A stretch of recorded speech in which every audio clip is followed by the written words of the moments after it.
All right, greetings. This is Freedom Phil, and today what I want to talk about is just a little kind of backstory in my weird life. Of part of the reason I'm a nomadic type, drifter type, it comes down to just kind of my experiences where I grew up. I was never really part of the people, part of anything. I mean, I'm there, they knew of me, but even with friends and family, kind of their second class, second tier friend or whatever, third tier, whatever you want to say, on the shelf guy a lot of the time. And so I learned to be independent, which didn't really bother me. I mean, to some degree back in the day, I made a lot of effort to keep in contact with people because I kind of thought it was sad what happened with my mom's side of the family, with her family after grandma and grandpa died. They pretty much disintegrated for the most part, which shows you how much people really cared in that family. I thought, I should make effort. And I like a good conversation, long-winded conversation. And I prefer to people have something to say. Most time, people have nothing to say. It's either, oh, nothing, which equals one of two things. Either A, they have nothing going on in their life, which is utterly pathetic, which I don't really believe, or they have nothing they want to say to you. And so the interactions I've generally found with people is almost transactional, which at that point, if the interactions are just transactional, why are you even here? I mean, if I want to do business with somebody, I'll go do business. And if that's the type of relationship I have with somebody, like what you can get out of me or whatnot, and it's the only time I hear from you, eventually I'm just going to be like, well, no, I'd be better off without you.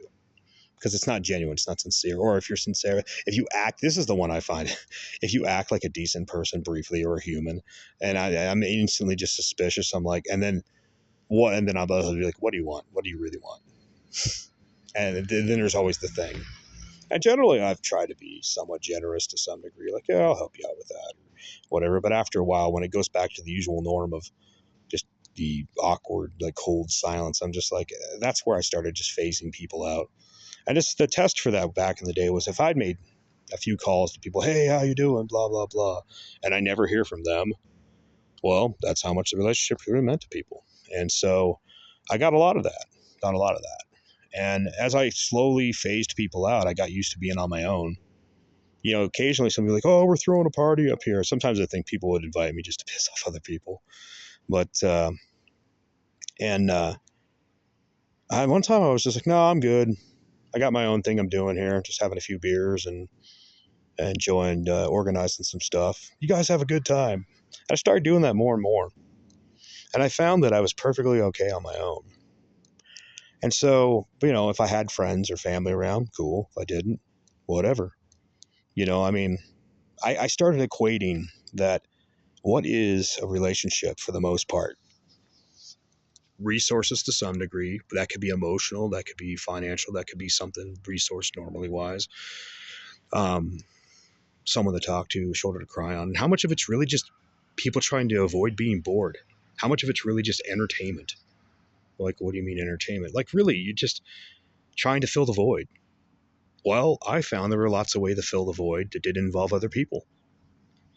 Video games, organizing magic cards, reading books, listening to the CBC, go fishing, whatever, do whatever.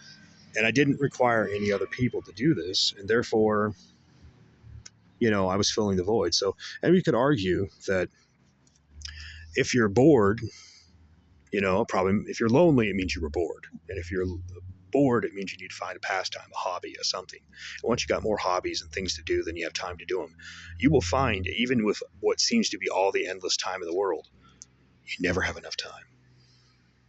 And so, yeah, I mean, you hiking, all that stuff.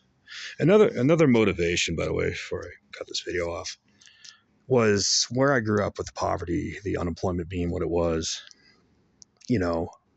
Trying to find a job there was like nearly impossible. And I saw a lot of nepotism. I saw a lot of people were like fucking half-hearted idiots getting hired because that's my cousin, blah, blah, blah, or my brother's, my sister's husband, that type of garbage. And you're trying just to get a job and you got to jump through 10,000 hoops. And it's like, I can understand why people end up living on the system. But when I got out of the whole mentality, like I got a decent job, I was moving garbage for a living, I was getting ahead, and I was actually doing something. Instead of like hiding that knowledge and being like, oh, I guess it's just the system, just regurgitating the same almost religious poverty lines that I'd heard my whole life from people. I was like, no, man, it doesn't have to be this way. We can do better. The truth is, most people don't want to do better. Most people just want, cheeseburgers and orgasms and entertainment. I mean, that's simplified, but that's pretty much it. They want leisure 24/7 because, work is hard and all that shit.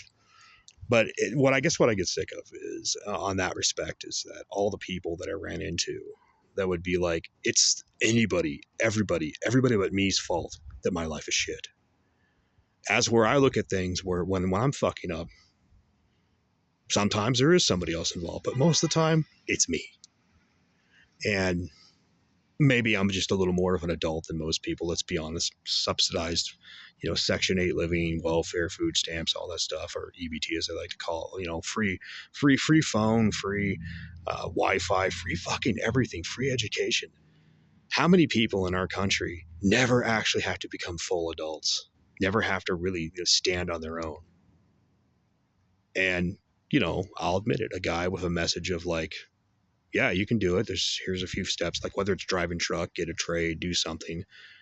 People don't want to hear that. And they say, well, people are tired of the bootstrap conversation. Mine isn't the bootstrap conversation that I got. The bootstrap conversation that I got was, you can do it. You just need to find a job, blah, blah, blah. And then it was like, well, how about some help getting a job? Is anybody hiring? Do you know anybody? Oh, no. Or they're only hiring their own type of situation. I'm all about like, hey, this place is hiring, that place is hiring.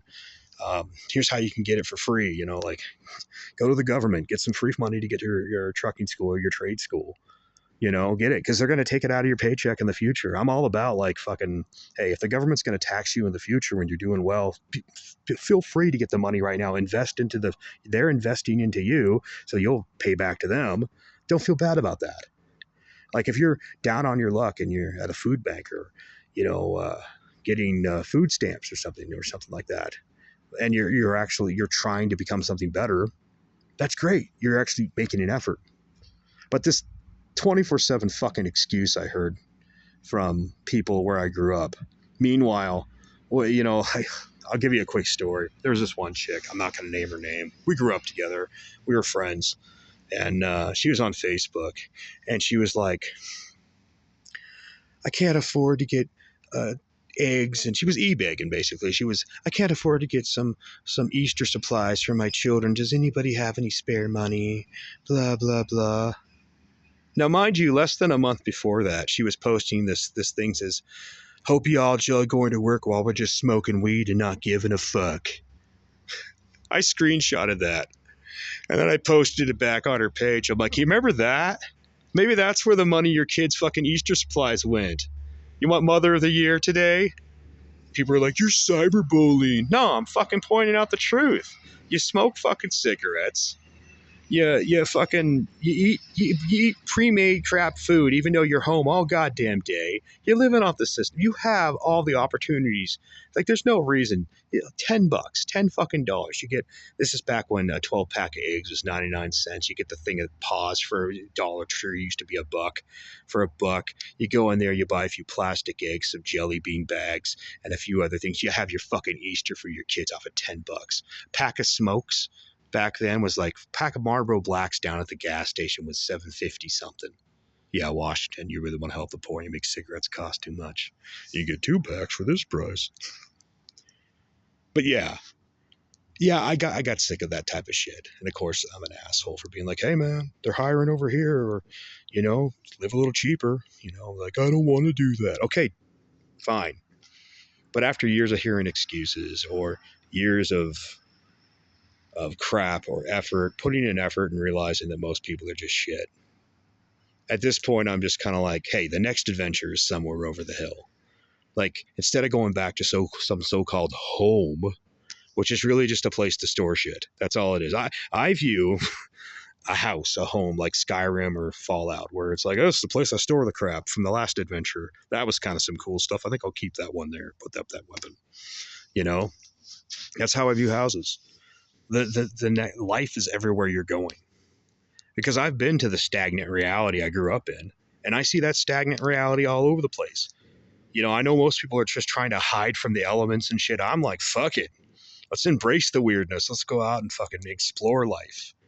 Like there's a mountain to climb. There's a, drive that road, get in that truck, drive that truck across the country, see the antelope fawns in the early season in Wyoming. Go over the mountains, over the, Appalachians and the fucking see the leaves over on the East Coast. It's a beautiful, wonderful country, and there's so much of it. And the idea of just like slowly stagnating like a slug that had fucking salt put on it, waiting to die. And that's what I'd argue. I mean, a lot of people are day to day. They work crap jobs.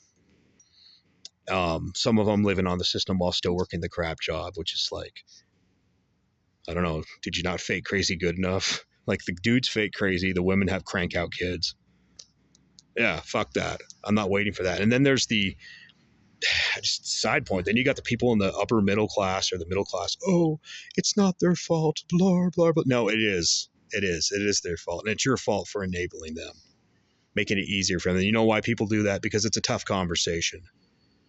And sorry, I've had it many times and I've realized there's no point. This is the era we live in. We're living in luxury. Eventually, if it gets better or gets worse, fuck it. It is what it is. There's nothing you can do. You could do the best for you, and you can try to help teach some other people, but most people you run into aren't worth teaching. And this is a lot of the reason I have more respect for people from other countries than I do for a lot of Americans. Because a lot of people coming over here, they actually fucking work.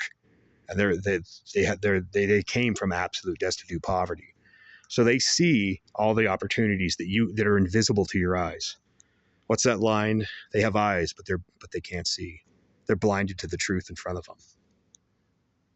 Well, I didn't ask to be like some sage or prophet or anything like that. I just wanted a decent conversation. Freedom, Phil. I've said enough on this subject, but that's a lot of the reason I'm a drifter. Take it easy.